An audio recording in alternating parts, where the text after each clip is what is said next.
ሰላም ጤና ይስጥልን ውድ ቻናላችን ቤተሰቦች እንደምቆያችሁ እንደምከረማችሁ ይህ ዛፍራ ቲዩብ ነው። ዛፍራ ቲዩብ ልክ እንደተለመደው አዳዲስ ወቅታዊና ተአማኒ መረጃዎችን ይዞ ወደ እናንተ መቅረቡን ቀጥሏል። ለቻናላችን አዲስ ከሆናችሁ ሰብስክራይብ ማድረግ አትርሱ። ከዚህም በተጨማሪ ሐሳብ አስተያየት ካላችሁ ኮሜንት ላይ ጻፉልን።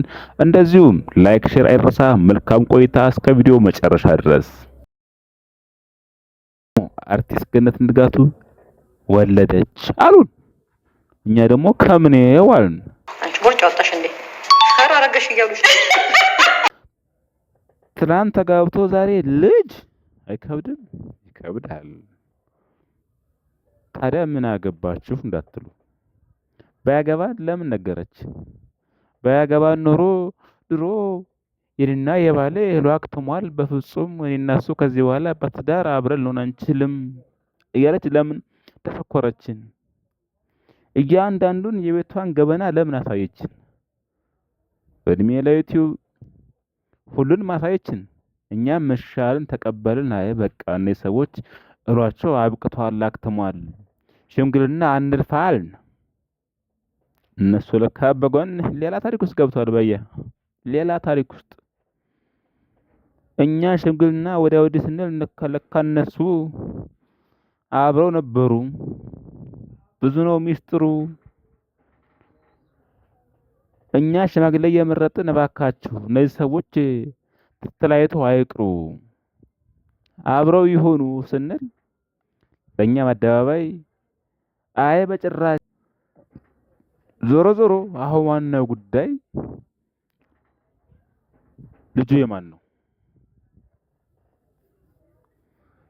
እንግዲህ ከዛ በፊት እሱም በቤቱ አንቺም በህይወትሽ ከነበርሽ ታዲያ ልጁ ያንቺ ነው የጎረቤትሽ ነው?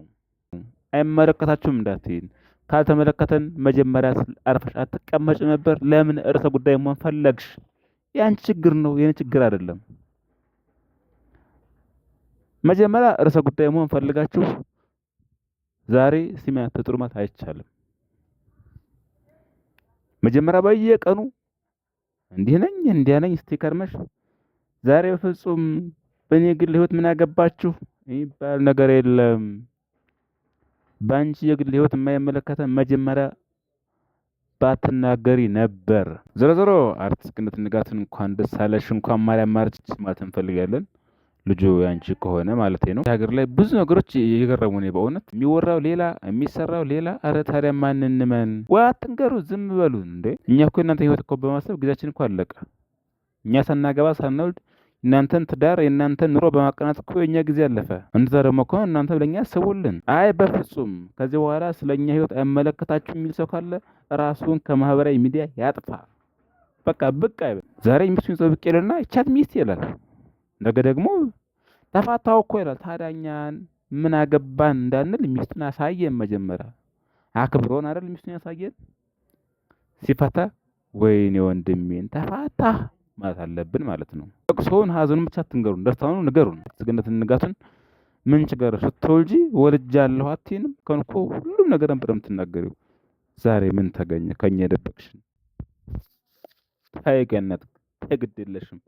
አሁን ለኛ የሚሆን ጊዜ ያጣሽ ይሄን ደስታ የኔ ምስራች ለመናገር ይሄ ያቀያይማል በእውነት። ግን ለማንኛውም ጠዋት ተመርቶ ከሰዓት መርካቶ ሆኖ ልጅሽ እንኳን ደስ አለሽ፣ እንኳን ማርያም ማረችሽ እንላለን እንግዲህ።